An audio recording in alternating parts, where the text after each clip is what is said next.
Commissioner Escamilla, Commissioner Leo, Here. Commissioner Oliva, Commissioner Pham, Here. Commissioner Wu, Here. Vice Chair Benninger, Present. Chair Ramos. Present.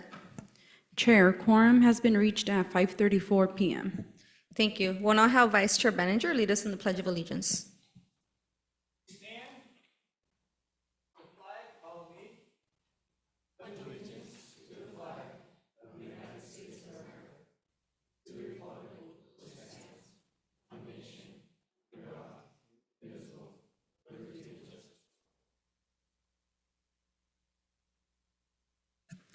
Thank you, Vice Chair Benninger. Before we begin, I would like to remind my fellow commissioners to turn your microphones on when speaking and off when not speaking. And when speaking, please place the microphone about 4 inches away from you. Thank you. For members of the public joining us this evening, there are 2 Spanish language interpreters available. If you would like to listen to the meeting or provide comments in Spanish, please see staff in the lobby to pick up a headset. Para los miembros del público que nos acompañan esta noche, hay 2 intérpretes de idioma español disponibles. Si desea escuchar la reunión o proporcionar comentarios en español, por favor comuníquese con el personal en el vestíbulo para recoger unos audífonos. Members of the public may attend the Planning Commission meeting either in person or virtually via Zoom. I now invite the Commission Secretary to describe how the public can access and participate in this meeting. This meeting is being live streamed via our portal at www.santa-ana.primegov.com/public/portal and on YouTube at www.youtube.com/City of Santa Ana videos.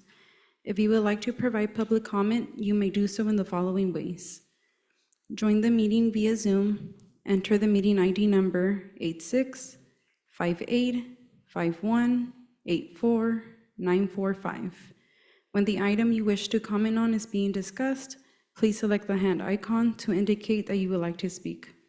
Once called upon, remember to unmute yourself and state your name for the record. You can also join the meeting by calling 669-900-6833. Enter meeting ID number 8658518495. When the item that you would like to comment on is being discussed, press 9 to let us know you would like to speak. You will be called upon by the last 3 digits of your phone number. After you are called upon, you may press 6 to unmute yourself. For those who are attending this meeting in person and would like to provide public comment, please fill out a request to speak form and turn it into the recording secretary. All speakers will have 3 minutes to speak. I will alert you when your time is up. Moving on to public comments on non-agenda or non-public hearing items. Secretary, does anyone wish to speak?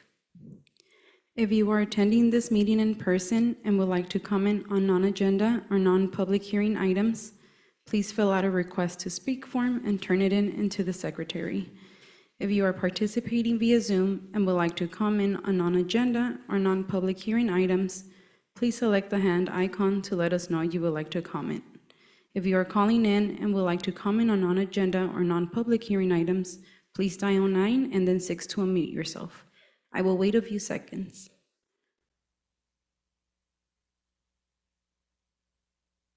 Chair, we have 1 public speaker here in-house.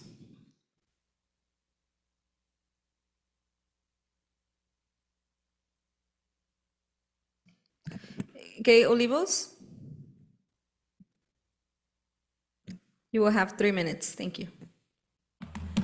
Hi, good evening, commissioners and staff.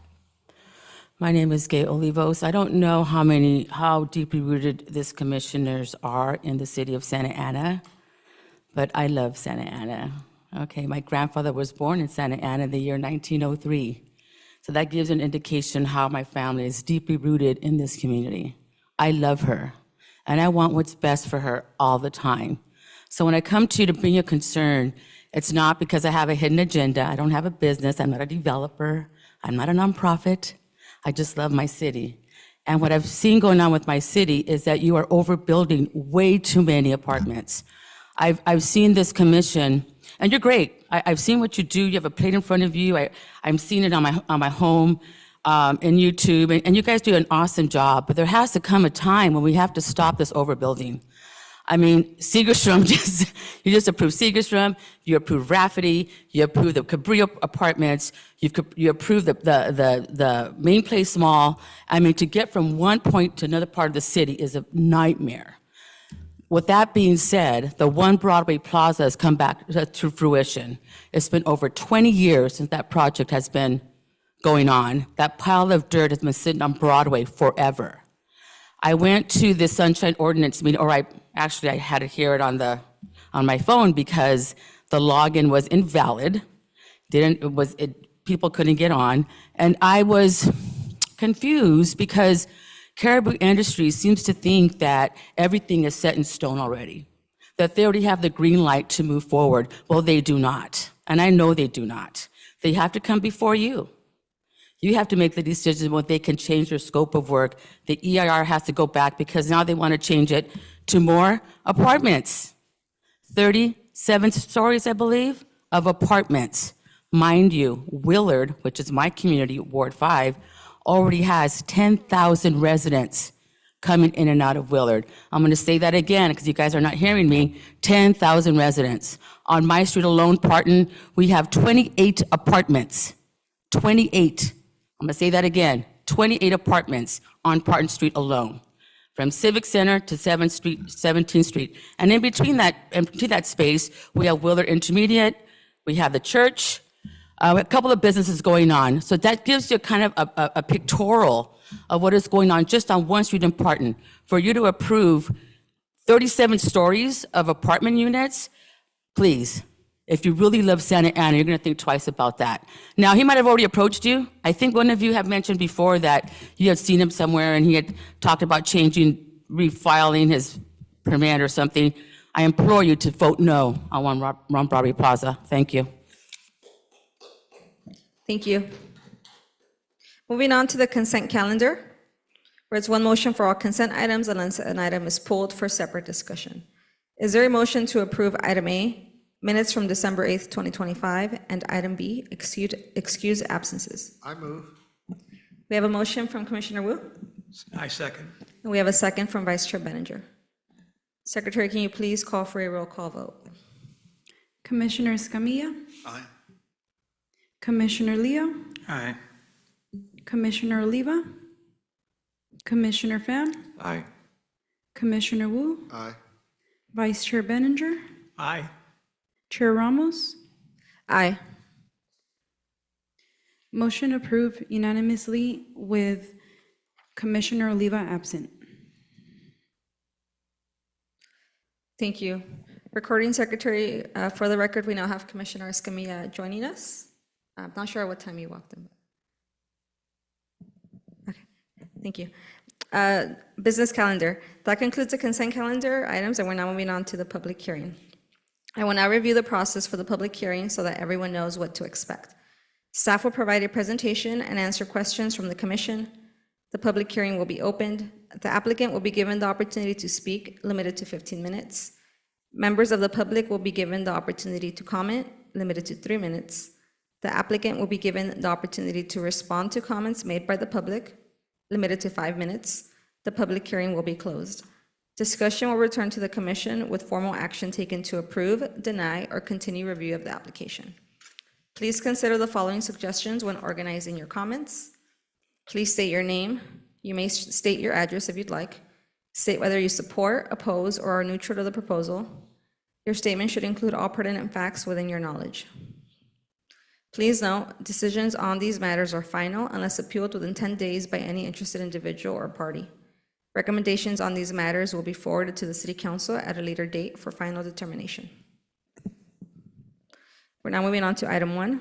This is a time and place for general plan amendment number 2025-01 and amendment application number 2025-02 for the property located at 1801 East Chestnut Avenue, located within the General Agriculture A1 zoning district.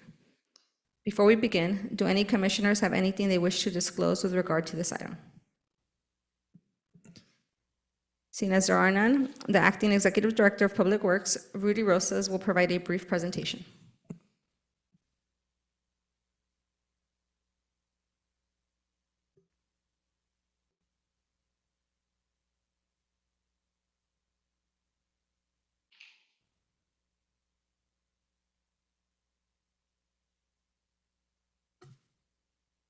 Okay, good evening.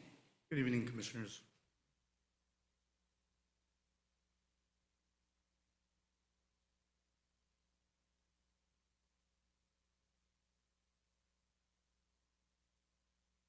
Let's try that again. Good evening, Commissioners, Chair, Vice Chair. My name is Rudy Rosas, and I'm the Acting Executive Director of Public Works. Tonight, item number 1 on your agenda is about formalizing the designation and use of the Santa Ana Zoo overflow parking lot. Public Works Agency is requesting approval of General Plan Amendment number 2025-01 and Zoning Amendment number 2025-02 to change the land use designation of the property from open space to general commercial and rezone the property from general agricultural A1 to general commercial C2 to bring the land use and zoning into consistency with the site's long-standing operational use and the zoo master plan.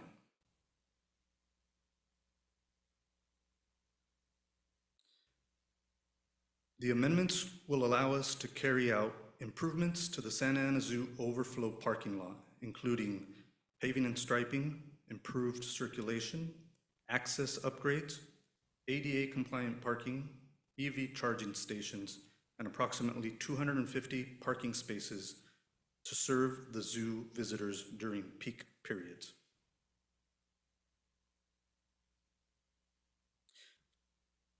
Importantly, the use is not new. The proposed action tonight institutionalizes the long-standing use of the area as an overflow parking lot. These images show the existing condition of the overflow parking area.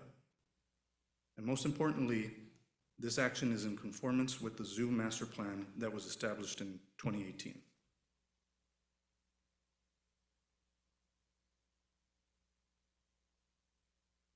Overflow parking is necessary to accommodate peak zoo attendance.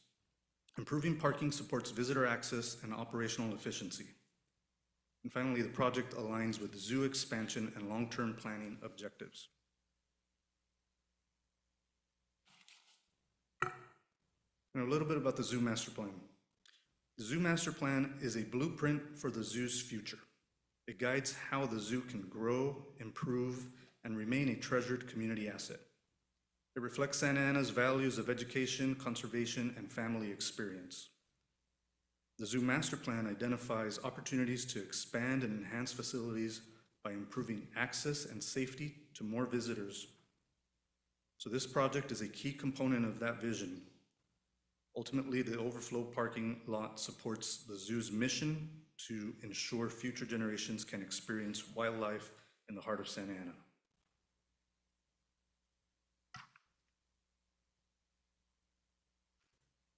The proposed redesignation from open space to general commercial. The general plan proposal is to redesignate from open space to general commercial. The general commercial designation supports parking facilities and visitor-serving uses. This amendment aligns land use designation with how the site is actually functioning today and with surrounding development.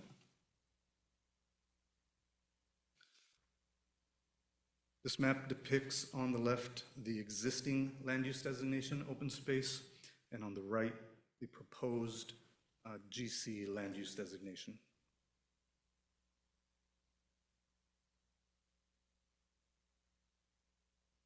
As well, we are proposing a zoning change. The current zoning is general agricultural A1. The proposed zoning is general commercial C2. C2 zoning permits parking and visitor-serving uses. This proposed zoning change provides consistency with the proposed general plan designation.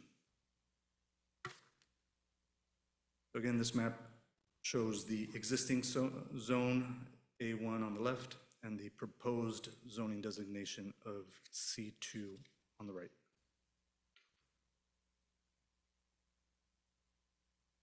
As part of this effort, staff has prepared an initial study and mitigative negative declaration. Potential impacts were identified and reduced to less than significant with mitigation measures. As part of that mitigated negative deck, there is a monitoring and reporting program to ensure compliance. And the City of Santa Ana Public Works Agency serves as the lead under CEQA.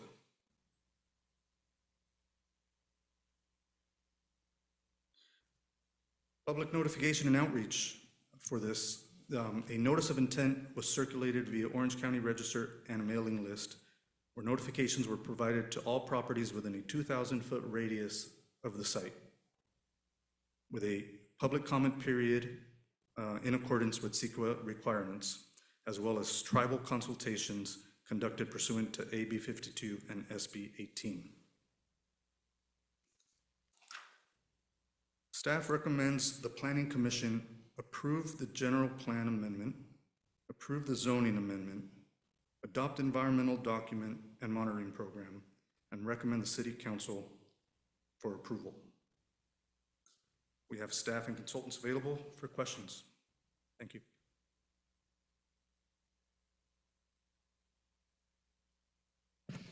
Thank you. Does the commission have any comments or questions for staff? We'll begin with Commissioner Wu. Can you elaborate on why the change, if the existing A1 service purpose for the mission of the zoo, what would change in terms of changing to C1? Thank you for the question.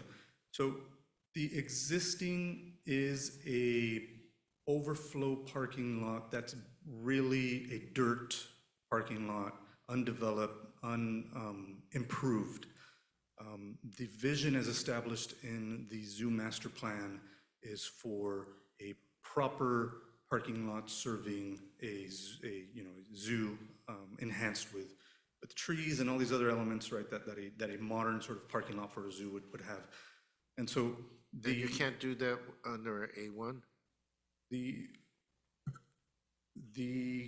existing zoning is inconsistent with the proposed uses.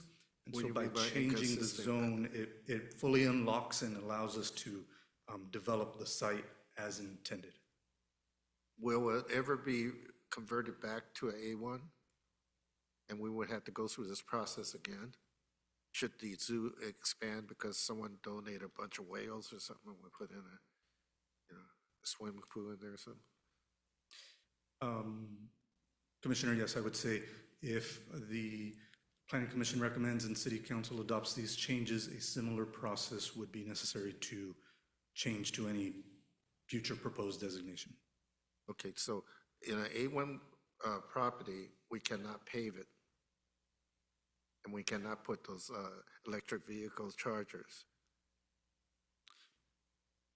What I would, Because I've seen other farms where they can pave it.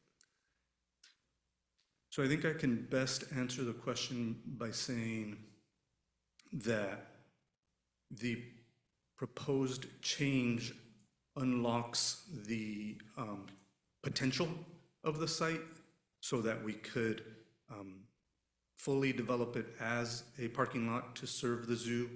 I will say outside of the line of questioning, Commissioner, for Public Works and for the zoo, it also unlocks grant potential opportunities, right? So a lot of times when we are seeking outside funding or partnerships with other public agencies for maybe a park and ride, for example, these basic sort of questions are asked and need to be met.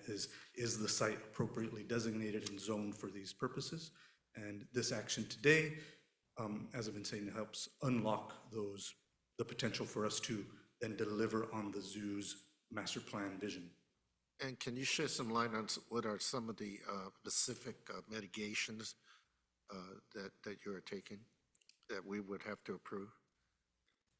So specifically in the monitoring plan, I may need to ask our consultant to help me identify more than the one that comes to mind right now. For example, for cultural and tribal resources, right, there must be a plan in place for if during construction, contractor encounters anything that looks significant, a piece of clay pottery or some remains, that there is a action plan to stop work, notify the tribes and any other interested parties for their due diligence and exploration. So most of these mitigation are standard and not anything to do with some environmental damage, right?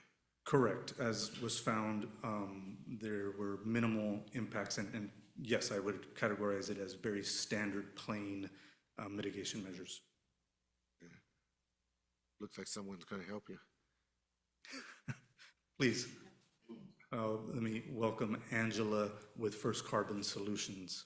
Hi, good evening, chair members.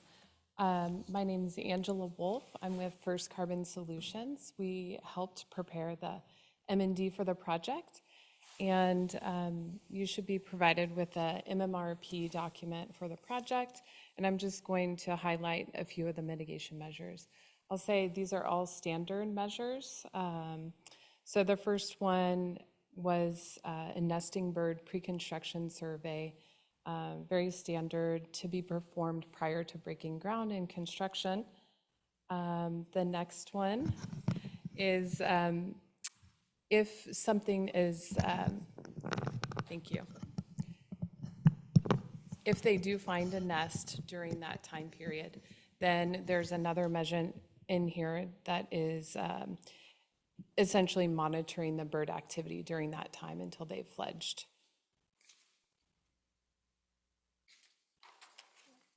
There's another measure in here, as mentioned before, regarding cultural resources. So there are two. These are very standard if something were encountered for archaeological resources, and then also a human remains mitigation measure if anything were to be discovered during that groundbreaking activity. And then the final one is regarding paleo resources. Similarly, if something were to be found during construction and development when you're repaving, then there's steps in here to ensure that the proper notifications and people are contacted as well. Thank you. Okay, thank you. The question to planning staff, C1, once it's designated C1, is there any plan to put some construction there in the future? If they do, then it has to come back before us to approve it. Because we're just talking about the designation of it so they could put up parking. Yeah, thank you, Commissioner Wu. So as our acting public works director shared, this is a cleanup action, but it's not a change or departure from the zoo master plan. So the zoo master plan itself calls out areas that are actually developed with zoo uses like animal exhibits, open space, recreational activities for our youth and adults. And then to this portion of the zoo master plan, one can see a parking lot. So should the city staff ever wake up one day and say, hey, we don't want a parking lot here, we want to lease this out, ground lease, or sell it off, let's say for development as like a commercial building or like a hotel or something, the zoo master plan would have to be amended and go back through city council for that. So in one form or another, it would have to come back before a decision-making body. Okay, I was asking that for the public good. Yeah, thank you. very much. Thank you, Madam Chair. Thank you, Commissioner Wu. Do any other commissioners have questions for staff? Commissioner Escamilla? Yeah, and actually, following along the lines of Commissioner Wu, I was wondering why we're not going with an open space designation here. Normally, I would understand, like, okay, if this is a standalone structure and it requires, general commercial uses, but we have other open space designations where, in fact, we have schools and parking lots directly within Centennial Park under an open space designation. I think the intent and purpose of this particular site is for all let's say, for now and forever, as the city of Santa Ana exists as a political entity, zoo-supportive uses. So I'm just wondering why we didn't go with the open space, especially since we're at such a deficit on our open space designations, that this would actually be one of the very few sites we have to improve our ratio of open space to non-open space in the city. I'll try to answer the best I can, and I might need our planning folks here to help. An important difference here than, let's say, Centennial Park or something, where, yes, it's open space and there are parking lots within the park. The overflow parking lot of the zoo is contained wholly on one parcel, one independent parcel. And so the entire use of that parcel is envisioned in the zoo master plan for the parking purposes. And so in consulting with our colleagues in planning to say, hey, again, for this cleanup action, in order to fully unlock the potential, in order to say that, yes, a parking lot as envisioned in the zoo master plan could be built, essentially wholly taking up the entire parcel, what is the appropriate land use and designation? And the consensus was what is presented here. Yeah, thanks. And if I could also just add to what was shared earlier. So when applying for grants for various pots of money to come to the city for any improvements, it's these little inconsistencies that really sometimes the grant providers get hung up on. So although the story is, for example, we're trying to get funds to build a parking lot and pave it. Oh, great. Is it commercial? No, it's open. No. So when you really look at sort of what helps strengthen the city's position for grant applications or other funding sources, that's the key ingredient in why together the city's agencies are recommending this land use designation and zoning. Okay, so if I'm hearing it correctly, it's less about the specific land use, rather about being consistent with grant application uses. Again, just because same thing where the parcel was fully independent. I think if we go to Centennial, the parking lot's on its own individual separate parcel completely. So that's why there's, again, I just trying to understand the logic, and that makes more sense. Yes, thank you. And then also to touch on the point that you raised earlier, Commissioner, the city's open space calculations don't go based on just colors of a map. They're a little bit more meaningful than that. So, for example, we have sites in the city that are designated by the general plan as, let's say, small parks. The Segerstrom Triangle, for example, has an LR7 designation by the general plan, but it's clearly used and designated as city parkland.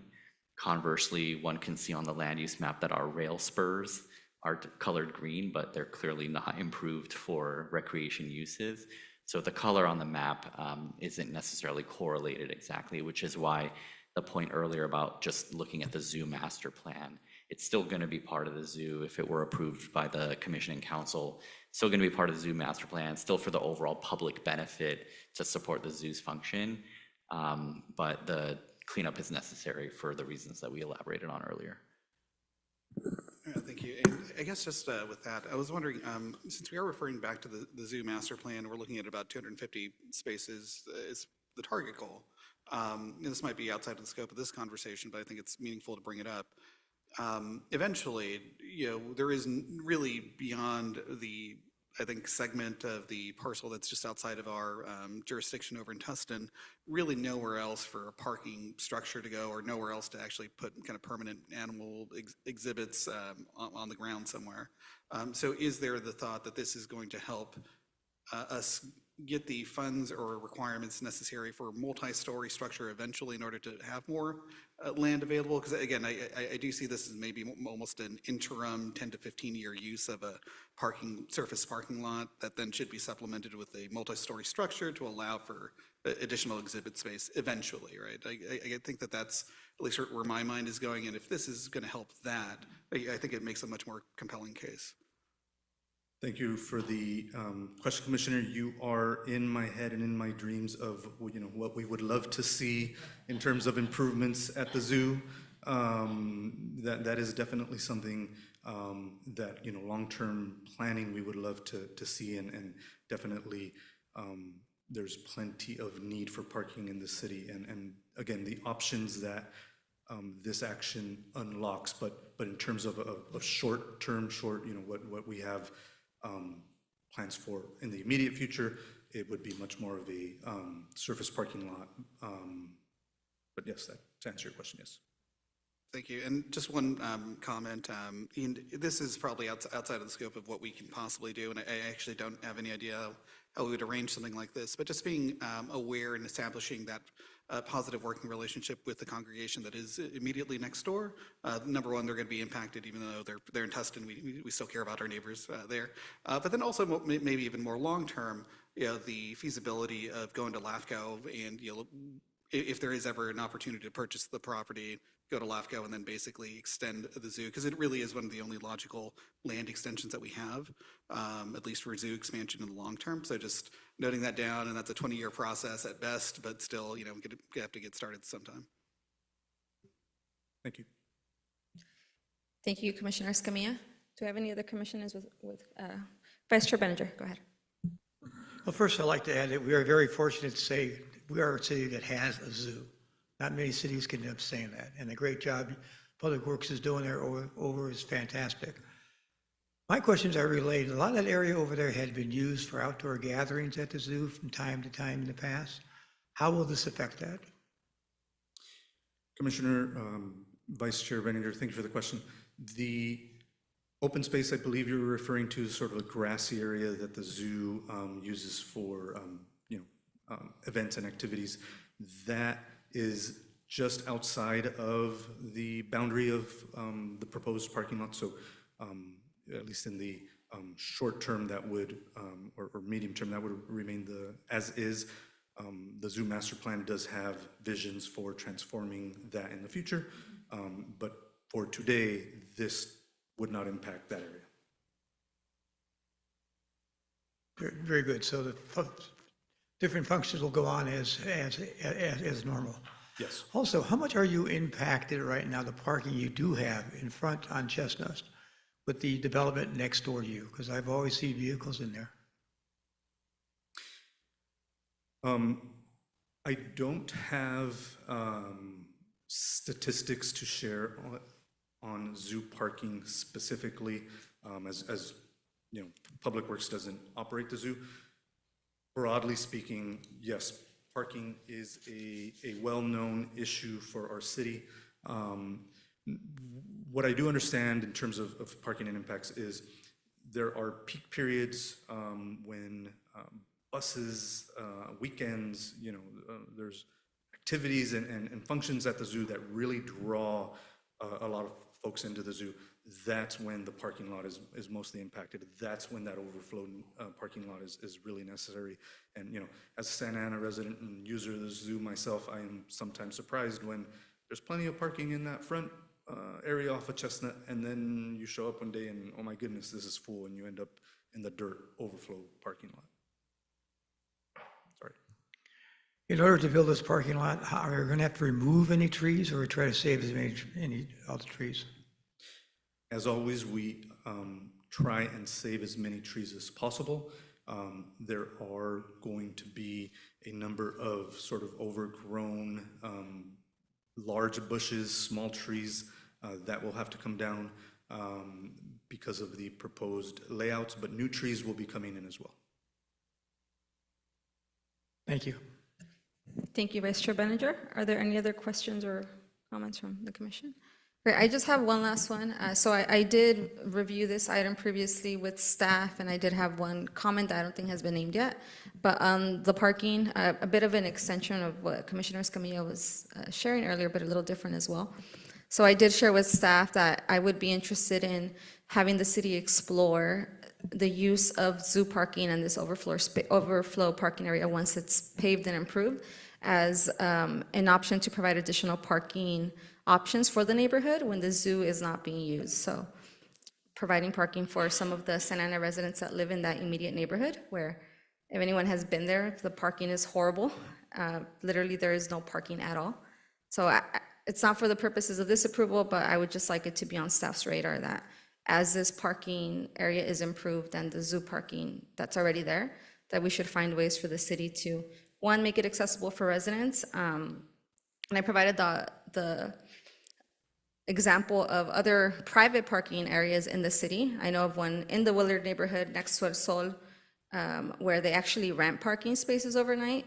So not necessarily saying the city should charge, but it is something that's happening throughout the city. So the city should also venture into that arena. Thank you. So with that, if Commissioner Escamilla, go ahead. Thank you, Chair. And this is, I think, beyond the scope of what we're doing tonight with the zone change, but just for staff that's looking at the zoo master plan, just looking at the preliminary landscape plans, I guess I would say, embrace your inner zoo and get as many wild, random, exotic trees into that parking lot as possible, because I think it is part of the overall experience as you enter a lot and you're in a zoo. So I think that we should not necessarily resort to one single standard type of tree. I think that you do have an opportunity to extend the zoo experience out into the parking lot. So I would just make sure not to miss out on that opportunity. Thank you, Commissioner Escamilla. If there are no other questions or comments from the commission at this time, the public hearing is now open.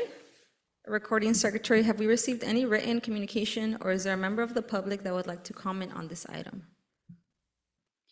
Chair, we have received a total of 1 email in the form of public comment for this item before the 3:30 p.m. deadline, which has been distributed to the commission and posted online. If you are attending this meeting in person and would like to comment on this item, please fill out a request to speak form and turn it into the secretary. If you are participating via Zoom and would like to comment on this item, please select the hand icon to indicate that you would like to speak. If you are calling in and would like to comment on this item, please dial 9 and then 6 to unmute yourself. I will wait a few seconds. Chair, we do not have any speakers. Thank you. Is there a motion to approve this matter? I'll go ahead and make the motion. Thank you, Commissioner Escamilla. I'll Is there second a it. second? Thank you, Vice Chair Benninger. Secretary, please call for a roll call vote. Commissioner Escamilla, Yes? Commissioner Leah, Aye. Commissioner Oliva, Commissioner Pham, Aye. Commissioner Wu, Aye. Vice Chair Benninger, Aye. Chair Ramos. Aye. Motion approved unanimously with Commissioner Oliva absent. Thank you. This is the time and place we're moving on to item 2 now. This is the time and place for zoning ordinance amendment number 2026-01 to amend portions of Chapter 41 zoning of the Santa Ana Municipal Code relating to smoke shops in the city of Santa Ana. Before we begin, do any commissioners have anything they wish to disclose with regard to this item? Seeing none, the case planner, Siri Champion, will provide a brief presentation. Thank you, Chair Ramos. Thank you, Vice Chair Benninger, and good evening, Commissioners. Thank you for the opportunity to present tonight. As previously stated, this item number 2 is our smoke shop ordinance, application zoning ordinance amendment number 2026-01. This ordinance would apply citywide, and the city is requesting approval to establish this land use and zoning regulations for smoke shop establishments with the goal of protecting public health and safety. The number of smoke shops in the city has proliferated over the last couple of years and more than doubled since January 1st, 2024. And those smoke shops that we have seen increase in number are located in proximity to sensitive uses. Recognizing this and a variety of public health concerns, the City Council on December 2nd directed staff to prepare an ordinance to regulate smoke shops. In the last couple of years, the police department and the code enforcement department, the police department and code enforcement have conducted a number of different enforcement activities in response to calls for service, which in 2025 totaled almost 200. And during those enforcement activities, they uncovered a range of illegal activities, including storage of banned substances, gambling operations, and sale of unregulated products. In addition, they observed community health and safety impacts such as loitering, smoking, littering, and crime. With these concerns in mind, staff began to prepare a draft ordinance in consultation with the Code Enforcement Division, the city attorney, and the police department. And here in front of you, you see a summary of those proposed changes. The middle column illustrates the existing zoning code regulations, and the column on the right shows our proposed zoning code amendments. So first of all, currently, smoke shops are not defined as a standalone use. They're treated as a regular retail establishment. And because of that, we're not able to regulate them as a standalone use, and consequently, we have a need presently for establishing a definition, which has been drafted in the ordinance. Currently, retail uses are permitted throughout the city, and as a result, smoke shops are also permitted in commercial districts throughout the city, as well as in specific plan and specific developments where retail and service uses are allowed. In the proposed ordinance, smoke shops would be expressly permitted in the C1, C1MD, C2, C4, C5, and CSM zoning districts.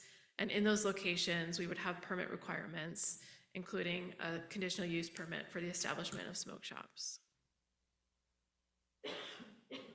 Another important component to the proposed ordinance is buffering in order to protect sensitive uses from these smoke shops and to avoid problems associated with the concentration of smoke shops. So first of all, the proposed ordinance has a separation of 1,000 feet between individual smoke shops. There's a proposed 1,000-foot separation from youth-centered uses like parks, schools, recreational facilities, Boys and Girls Club, and the like. Third, there's a 1,000-foot separation requirement from an alcohol or other drug abuse recovery facility. And lastly, there's a 500-foot separation requirement from proposed zoned, or from property that's zoned or used for residential purposes. We have quite a list of development and operating standards before you tonight. Currently, there are no specific zoning, development standards or operating standards for smoke shops. And with this ordinance, City Council would be approving a range of different standards, such as limiting the display of smoking paraphernalia, establishing age restrictions so that individuals younger than 21 may not enter. It includes lighting, litter and graffiti abatement, the prohibition of vending machines and vending products. It includes requirements for signage, limiting that signage so that you can see into the store.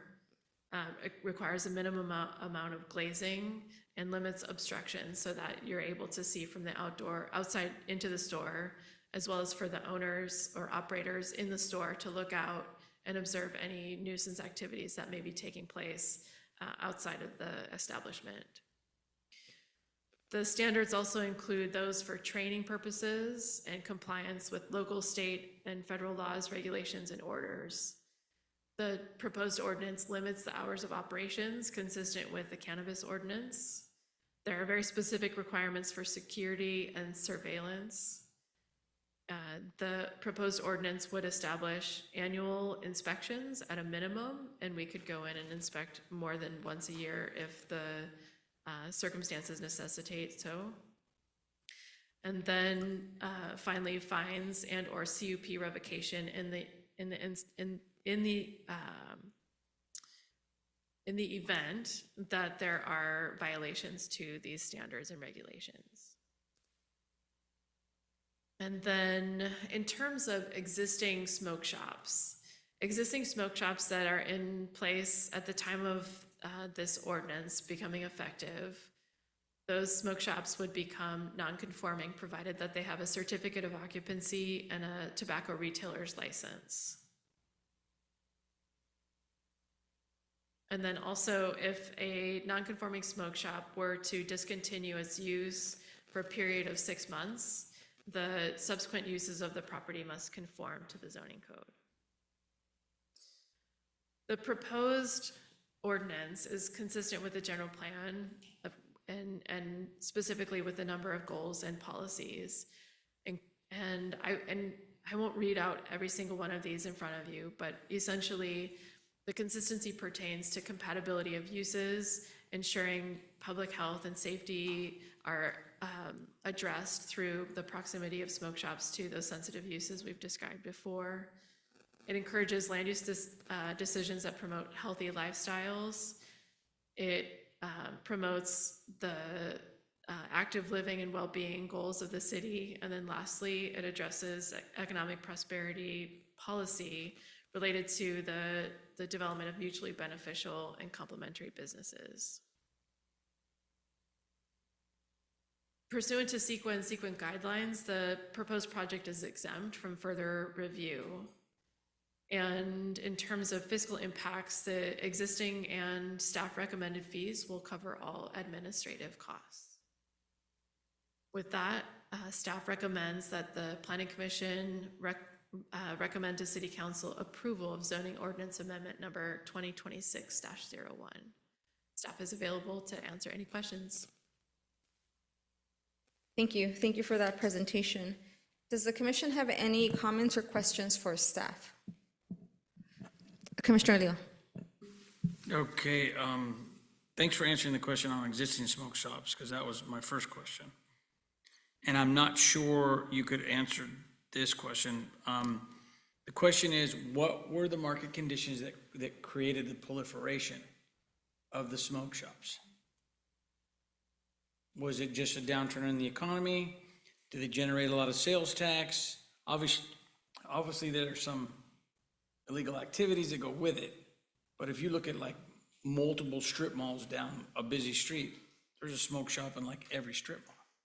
And so what was the market condition that created it so that they could do that? Because basically the city council is asking us to approve this. All of a sudden we lose revenue from certain smoke shops. What's going to replace it? So that's kind of the gist of my first question. Like, what created the environment to say, yes, let's proliferate smoke shops? The economic environment. Well, my expertise on economics is somewhat limited. I would say any thoughts that I have on the market conditions created to end up with the proliferation of smoke shops would be purely speculative. But I'll take it. I can say that having the opportunity, the zoning code enables the opportunity for smoke shops, and there's obviously some reason why smoke shops are profitable to the business owners, and that's why we see them proliferating throughout the city. In terms of revenues to the city and business opportunities, I would say that one of the key concerns is that the smoke shops have a negative impact on the surrounding businesses. And so seeing a more complementary set of businesses is really in the city's best interest. In terms of what could be replaced, how those smoke shops could be replaced, we would see other commercial uses that are consistent, with the surrounding businesses. Okay, my next question is, if we approve it, city council approves it, how do we notify the property owners? Because they're the landlords. And people come to them and say, hey, I want to lease your space. Right now, they do nothing. They just sign a retail lease and it goes. How do we notify the strip malls up and down? I can think of multiple streets. How do we notify the landowners or the landlords? You can't do this anymore, or you got to direct them to the city for a CUP. Commissioner, since the response entails a more multi-agency approach, I'll just take the lead.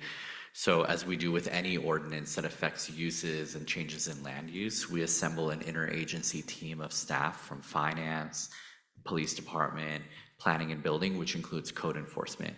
We then inventory what the existing landscape looks like to know who we're working with in our community. If there's changes to an ordinance, then we make them aware through notifications, through inviting them to City Hall for conversations, to even going out into the field to letting them know that there's been changes ahead. And then, of course, there's a part that landlords need to fulfill as well, which is anytime you're about to sign a lease or engage with a new tenant, a prospective tenant, it's smart practice to always contact City Hall and check the zoning about any property. So we've employed similar approaches successfully with the transit zoning code changes that the commission entertained in 2025, and even the A-frame ordinance that the commission helped facilitate, A-frame sign ordinance. We worked with our colleagues in economic development to really make sure that businesses, both small and large out there, knew that this was a new opportunity for them. So whether it's an opportunity or a new restriction, that sort of interagency staff approach always exists. Okay. My next question is, do other cities regulate it through a CUP? Whether it's I can think of Costa Mesa, Anaheim, Buena Park, take your pick. It's an excellent question. I don't have memorized all of the surrounding cities. One of the main cities that we looked at modeling after was the city of Fresno, which does require a CUP. I believe Anaheim does also require a CUP. Okay. The other jurisdictions that I looked at, many of them do not require a CUP, but do have the very restrictive buffering requirements. Okay. And my final question is, I know that code enforcement is stretched. You referenced an annual inspection. How are we gonna do an annual inspection when we can barely inspect what we have now, let alone add an additional annual inspection to these businesses as well? I'm trying to figure out how you're gonna do it. I don't know how you're gonna do it. Our code enforcement staff can do anything. They are. Yeah, exactly, for and more I- money, but I'm just asking, how are you gonna do that? I mean, I don't know how you're gonna do it. I genuinely stand behind that statement that they are the best in the state, if not the nation. But I will share that it goes without saying that we would not be recommending ordinance text if we didn't also understand the effects it would have on implementation and staff resources. We've had a very successful similar approach with our cannabis industry that requires annual inspections. And through the administrative costs associated with it and the application fees, that helps us retain the staff that we need to in order to hire, train, go out, be efficient with our time, and fundamentally forge relationships with these operators too. We've had a large degree of success with our cannabis industry because we've really cultivated some good relationships with the operators there. If we do have operators coming in with conditional use permits, it won't be something that we recommended that's going to set us up for failure. Let me just put it that way. Thank you, those are my only questions. Thank you, Commissioner Leo. Commissioner Escamilla? Thank you, Chair. Actually, yeah, very similar to, along the lines of Commissioner Leo.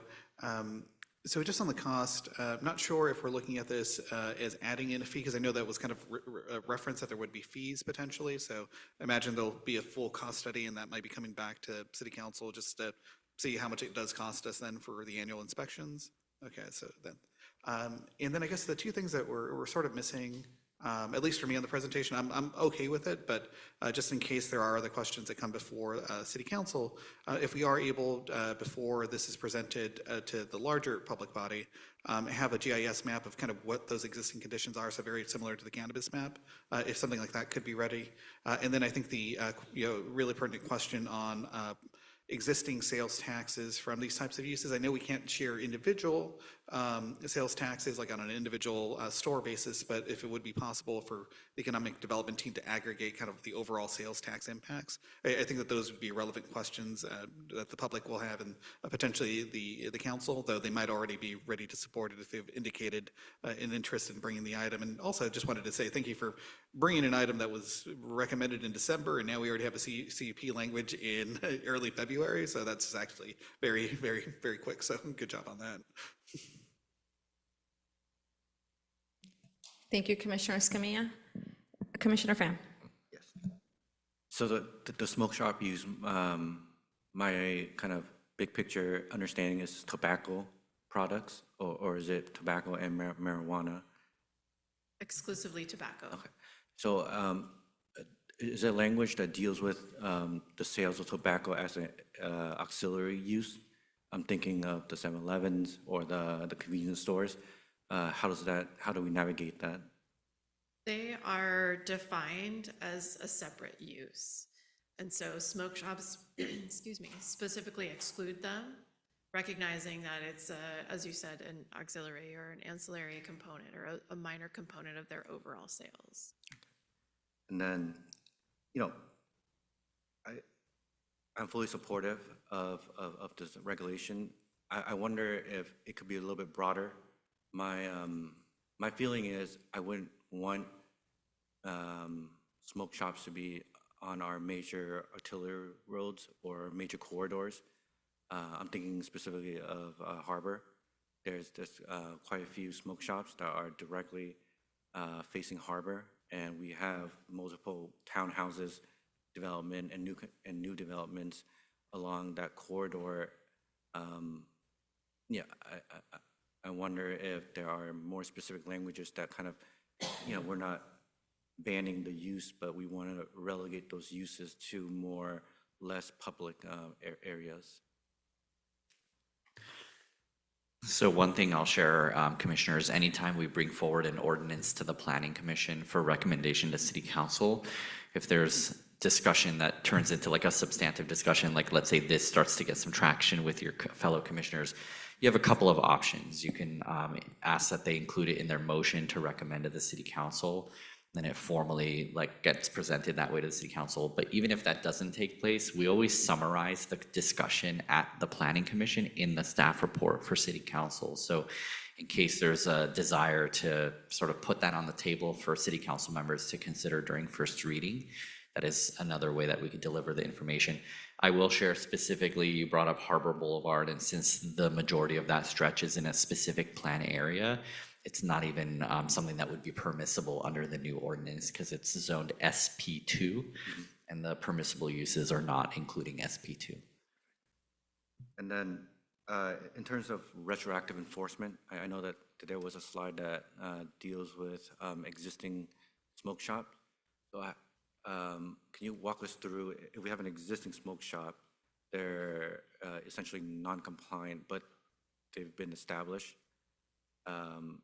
would it mean that, you know, at the year end, there is a code enforcement review, and if they're out of compliance with the, if this ordinance is adopted and they are not in compliance with that ordinance, would that mean that they would then, their use would then be revoked, or do they have a path to kind of rectify that issue and then continue operating as a smoke shop? Thank you for the question. So first of all, some additional details about the existing smoke shops. We currently have 43.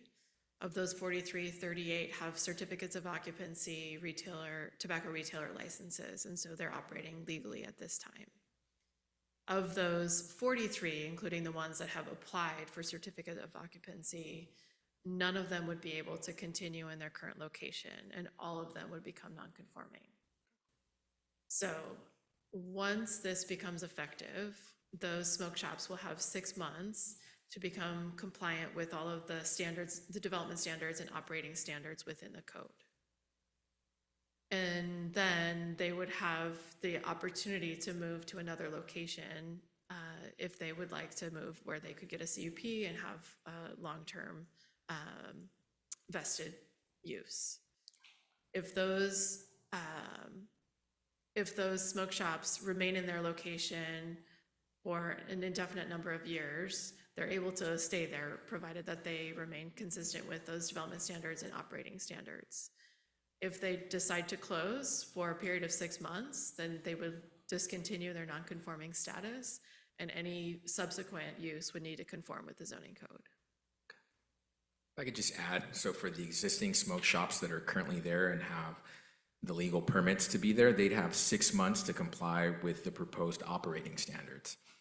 So nothing in the ordinance would force those businesses to close down, provided that they comply with those operating standards.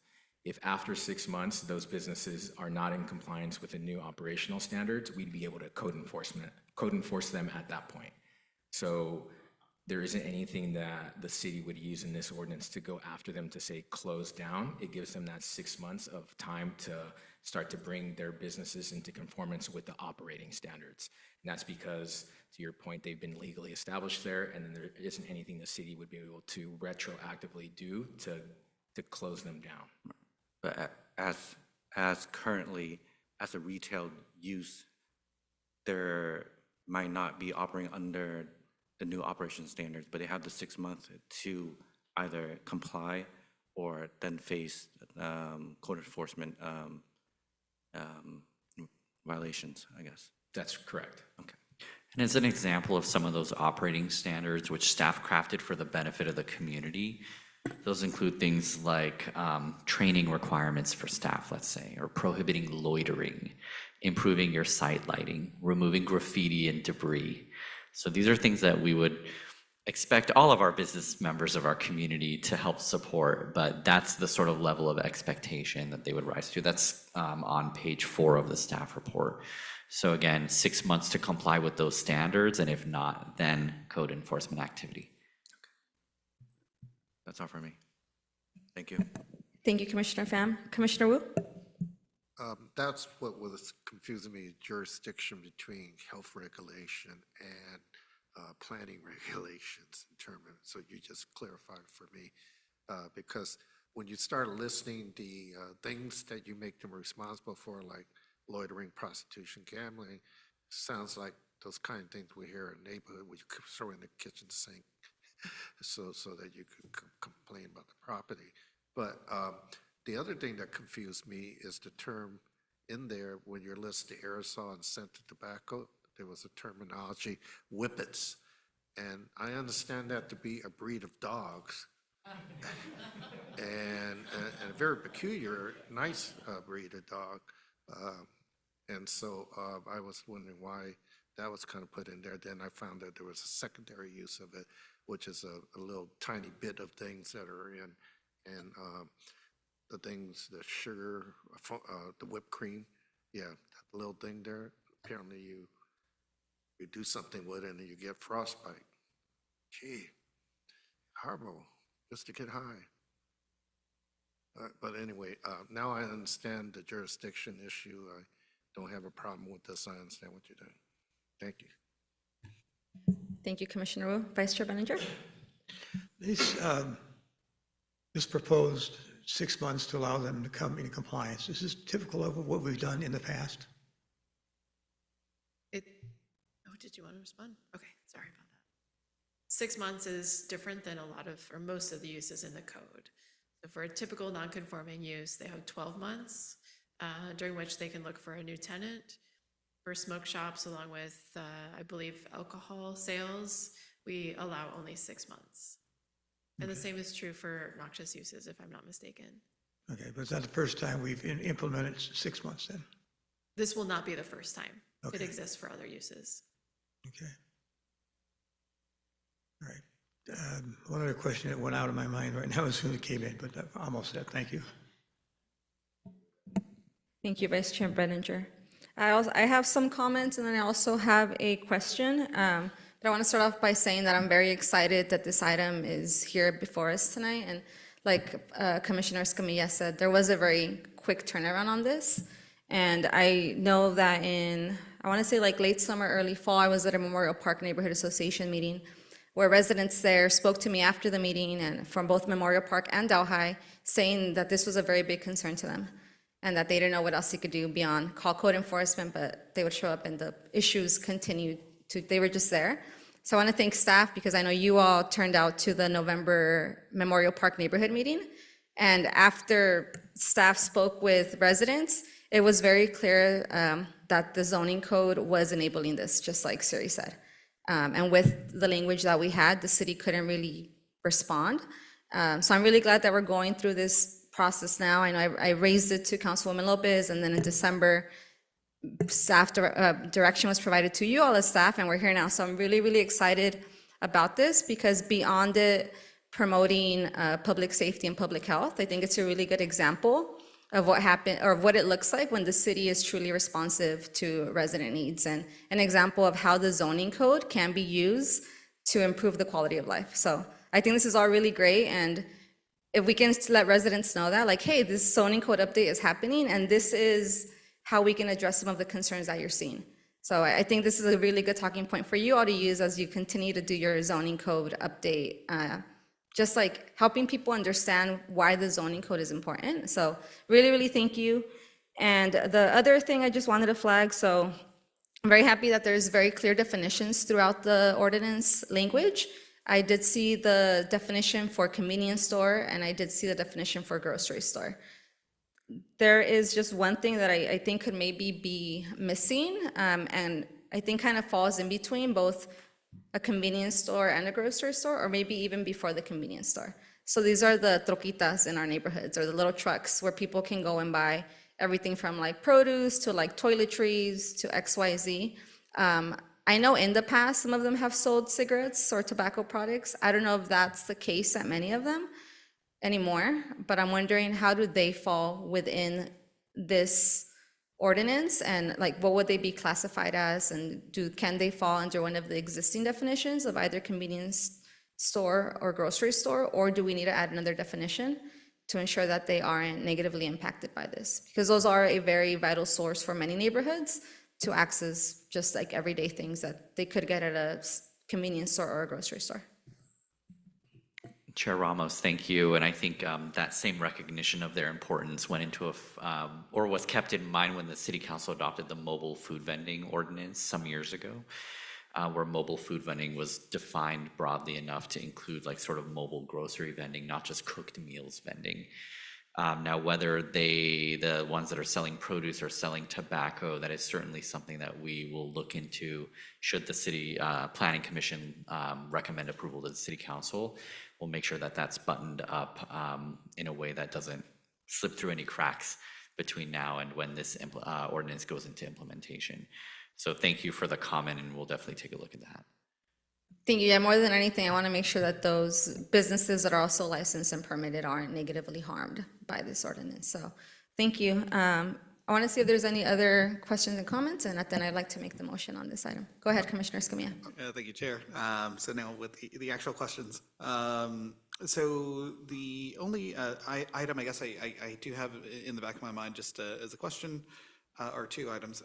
Number one, as we look at the CUP process and what we're probably leaning into with the overall code update, do we have an idea as kind of what type of category of CUP we'd be looking at here? Because I know we're saying that we're creating a CUP, but will this also come in with a recommendation one way or the other, or is that to be decided during the zoning code update, like holistically?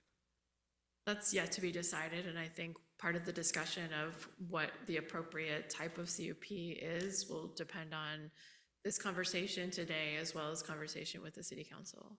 Okay, I appreciate it. And then just two things that in my mind are kind of running counter to each other as far as the, oh my gosh, not the conditions, we just said it right now, but the requirements for them to be in compliance.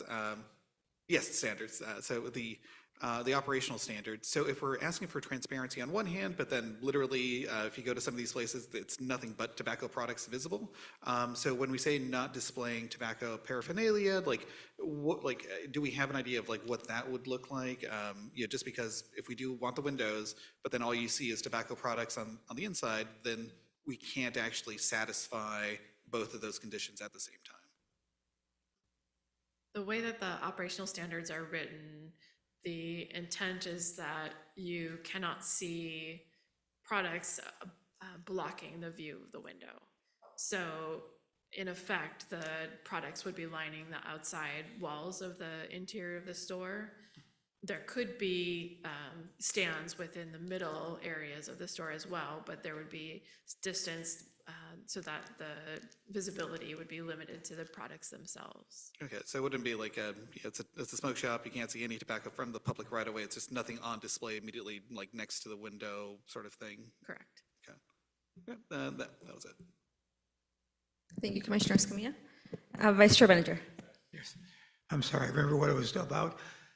The terminology training is really a catch-all, but what type of training do you see the stores required to end up giving? Did you say what type of training? Correct. I mean, in industry, what type of training, harassment, some of the other ones. But if you're running a smoke store, you say you have to train your employees, what are you training them in? Well, fortunately, the training and the decision about the training is not up to the operators themselves. There are state laws that dictate what constitutes a certified program. And so what we would do is look, when we do inspections, we would look for their certificates of completion to know that they've satisfied the requirements for training purposes. So that type of training is state and by state, California says this is a type of thing you need to do for a smoke shop. Correct. Okay. Interesting. If I can add, the California Department of Public Health is one of the state agencies that certify different training programs for tobacco sales. Thank you, Vice Chair Benninger. Commissioner Wu? I'd like to make a motion to approve this. We're not there yet. Not We're there yet? still going to have a public hearing. Just in case, can I? Go ahead, Commissioner Pham. I think Commissioner Escamilla brought up a good point. I want some little more clarification. My thought is similar to the cell phone CUP, that this could be something that's an administrative review rather than having a staff report workup every time there's a need for a smoke shop. So have we kind of considered that as an option? Thank you, Commissioner Pham. So during the City Council's comments and direction to the City Manager on the item, the City Council did request that a CUP be required for this type of use. So the City Council's asked for it to not be purely administrative. However, as recommended right now, it would be with a standard CUP that always comes before this commission. As the zoning code update gets finalized, as was said earlier, we can look at whether this would be a minor CUP or a full-blown CUP. So minor CUP would be something subject to director's decision with conditions of approval, and then a full-blown CUP would be a full public hearing with this body. Just my 2 cents. I would put the onus on the director to review these applications. The Commissioner Pham, and then if I can quickly respond to you. I believe the way it was directed that way by the city manager because he received direction from council members because the community was concerned that they had no say in when these smoke shops were opening up and where they were opening up. They would just see it the next day. So residents expressed interest in having a public hearing format where they could come and say, hey, I don't want this next to my house or next to the school at XYZ. Thank you. Great. With that, we're going to now open the public hearing. Recording Secretary, have we received any written communication, or is there a member of the public that would like to comment on this item? Chair, we have not received any public comments. If you are attending this meeting in person and would like to comment on this item, please fill out a request to speak form and turn it into the secretary. If you are participating via Zoom and would like to comment on this item, please select the hand icon to indicate that you would like to speak. If you are calling in and would like to comment on this item, please dial 9 and then 6 to unmute yourself. I will wait a few seconds.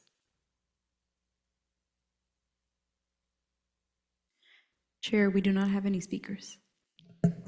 Thank you. The public hearing is now closed. I'd like to make a motion to approve this matter. Is there a second? I'd second. Thank you, Commissioner Wu. I also just want to get quick clarity from staff on the mobile vending. Do we need to name that in the motion, or is that the direction that was provided during comment enough? Ensuring that, or checking to see if it needs to be its own definition or if it fits in with what's already there. Chair, the part about checking to make sure definitions are clear is something we can do without further formal motion. But if there's a desire to expressly exempt mobile vending trucks from not being subject to this ordinance, that is something that I think does merit sort of like formalized direction so that the city council can understand that that was part of the motion. So was that the sort of direction, of the commission or yourself to sort of not just make sure that the definition is ambiguous, but to also make sure that the mobile vending can sell tobacco, or was it something different? That's a great question. My comment was, so I would like well, I don't know if they're selling tobacco right now. I know long ago when I used to frequent them, they were. I don't know if that's the case now. If they are, and if they're doing it, legally and within their right, then I would like them to for this ordinance to apply to them in the same way that it applies to convenience stores and grocery stores. Okay. Commissioner Leo, did you have a comment? Yeah, I wanted to know if you could incorporate Commissioner Fan's discussion or recommendation that when this goes to city council, that they look at possibly limiting locations on main thoroughfares, kind of like what we've done with the dispensaries. Yeah. So if it is a smoke shop, it's not in the main thoroughfares, but in other locations. I don't know if you would entertain that. Yeah, I'm friendly As an amendment, friendly okay. to that amendment. So with that, I know I spoke very jumbled earlier, so I'll just restate, would like, if mobile vending trucks are indeed selling tobacco and doing it legally, then I would like this ordinance to apply to them in the same way that it applies to convenience stores and grocery stores. And then the other friendly amendment was to explore not allowing these smoke shops on some of our main arterials. I'm in agreement with those amendments. So would you like to formally second, Commissioner Wu? I will second those amendments. Perfect. We have a motion. We have a second. Secretary, can you please take a roll call vote? Commissioner Escamilla, Yes? Commissioner Leo, Aye. Commissioner Oliva, Commissioner Pham, Aye. Commissioner Wu, Aye.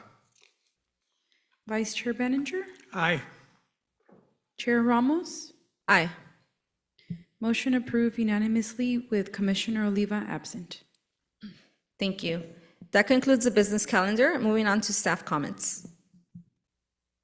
Thanks, Chair. So firstly, thank you for your work this evening and your comments. They'll be reflected in the staff report and recommendations to City Council specifically on this second item.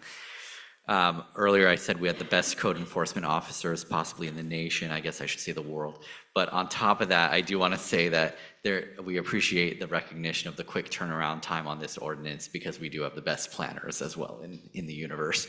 So with that, I will also just share, you may have seen in public comments this evening that we have received a fair amount of public comments on the One Broadway Plaza project. So just for transparency in the record, that project did have its sunshine ordinance meeting on January 28th.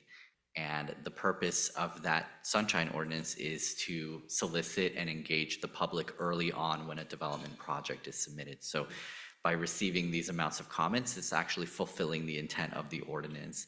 But also for the public's overall awareness, just a few things. Number one, no public hearing date is or has been scheduled. There's no tentative date, none of that. It's still in a development review process with staff. So no public hearing date scheduled, nothing coming down the pike. There's also a project webpage that is routinely updated with information such as the sunshine ordinance materials, as well as any upcoming tentative city council, planning commission, any other approving body dates. That webpage also has the case planner's information on it, her direct name, phone number, email address, in case members of the public want to be added to a permanent notification list, an update list, or they just have a one-off question. It's all in that spirit of transparency. So just wanted to acknowledge the comments we had received this evening, but again, for the commission's benefit and the public, there's no public hearing date scheduled yet for that project. That's it for me.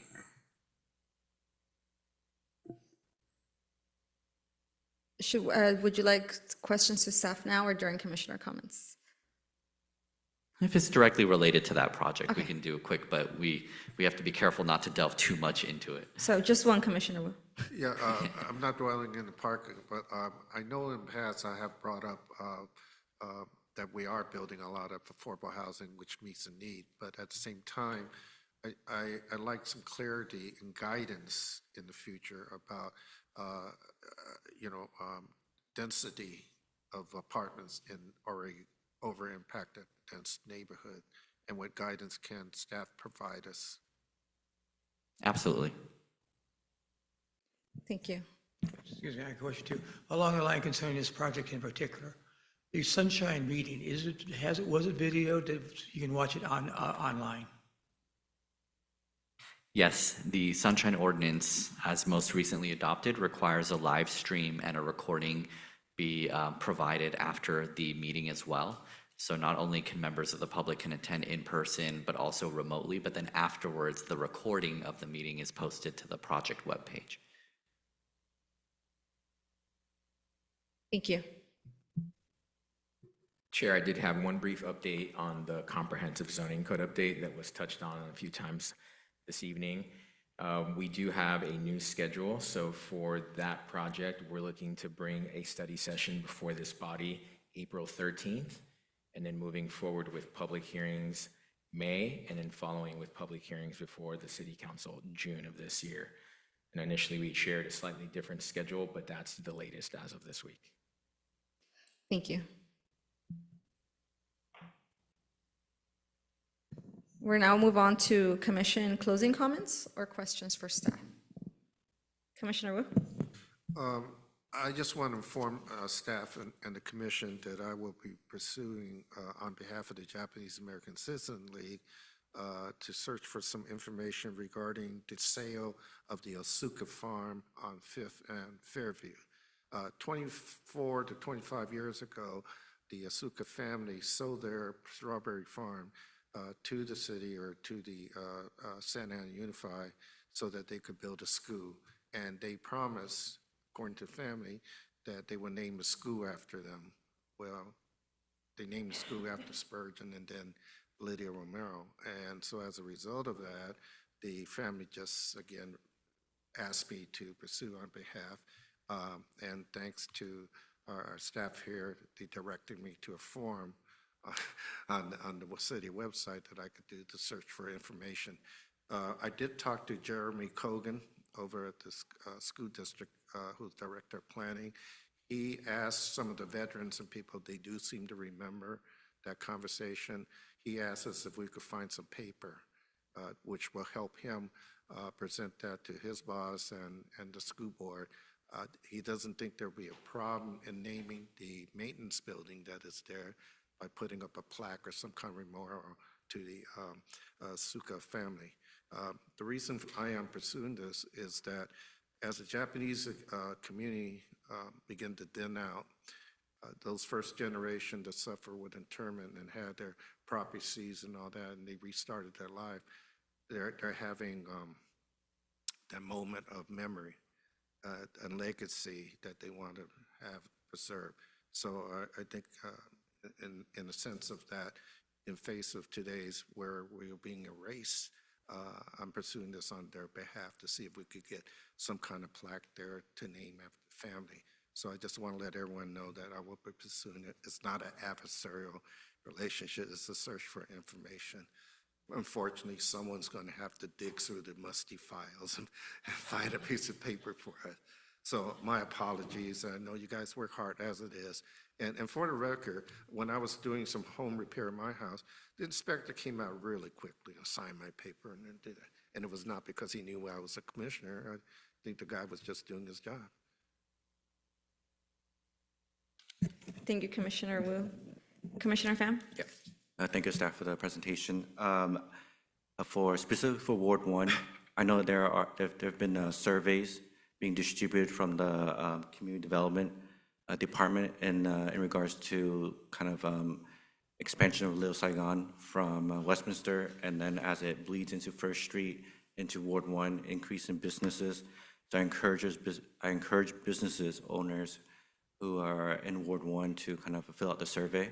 I think it'll help the cities, and all the other cities are working on this effort to get funding. It'll be great to have more responses. That's all. Thank you. Thank you, and I apologize. Vice Chair Benninger? I'd like to thank you for the presentations tonight. Thank you for letting us get together finally after how many months? And so hope everyone had a good Christmas and New Year's, and I did. I heard ladies comment tonight, and I'm sure I hear that. I hear that from a lot of neighborhoods. I hear that from a lot of my neighbors. And one thing that I think maybe would help us, if we have one training session put on by staff, of the changes the state has done to us in the last 5 years. Because a lot of these things that was in Planning Commission's hands have been taken out of our hands. I think it's good timing to review those and see what we can or cannot do on it. And that's all I have. Thank you. Thank you, Vice Chair Benninger. Commissioner Leo? Just a couple of questions. Actually, Commissioner Escamilla raised a question about open space. It's my understanding that there are 3 schools on the chopping block. That there's just not enough students, possibility of closing some schools. It would be my preference in those discussions, since the city would be offered the land, because it's surplus property. We should look at it from the standpoint of twofold. Park space, more open space, that the city's underparked, we all know that. The second thing is workforce housing. Not super affordable and not super expensive, but workforce housing, so that working class people can live here. And so that would be my suggestion. The other thing is, today we got ourselves into a little interesting discussion because we weren't overly transparent in one of the items today. We need to, there's a few words because Commissioner Ramos had a question. A lot of people, Commissioner Wu had a question.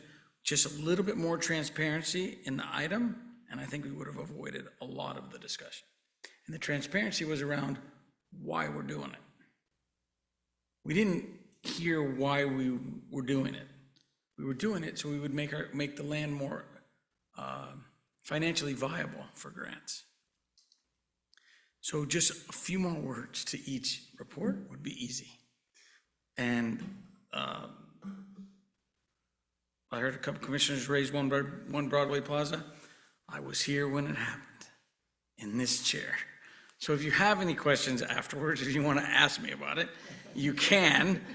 And it should be very entertaining when it comes forward. Thank you. Thank you, Commissioner Leo. Commissioner Escamilla? I'm definitely not missing that one. So to Commissioner Wu's item, not to have a discussion up here, but wanted to note that the SAUSD minutes are in a storage room closet over at the main office. No one's looked through them. It's like one of the only collections I haven't ever actually physically gone through, but I know that it's there. So just if you can find the time and date of sale, then minutes around that time frame, I think is probably our best leads as far as like the research component there, if it's not recorded within the grant deed itself. So just going to point that out. As always, I'll try to, or not as always, but as frequently, I'll try to make another plug for the accessory commercial units as an item, maybe since we won't be able to take a look at it during the comprehensive zoning code update, we might be able to take a look at it more independently. And to that, an accessory commercial structure is just like a mini commercial unit, right? So like think of it as an ADU, but for a business. So all of the wonderful corner businesses that we have throughout the city, those cool little mixed use, immediate post-war structures down Broadway, and even just the ability for a kind of main structure, main commercial center to add a small little commercial operation within their properties. I think those are all things that would be really great to have. I think Portland has an existing ACU standard kind of already like kind of mission set and like all the standards already put together. So it's a relatively plug and play type of effort. So I want to make the plug for that. And then, yeah, just thanking staff for all the work that you all do. And if Parks was still here, I'd ask them for, or sorry, not Parks, if Public Works was still here, I'd ask them for the status of the parking study that we're supposed to do citywide. I know that that's been many years and many Public Works directors now that haven't gotten that one across the finish line. So I'm just wondering when we might be able to see that. We'll deliver the question. Thank you, Commissioner Escamilla.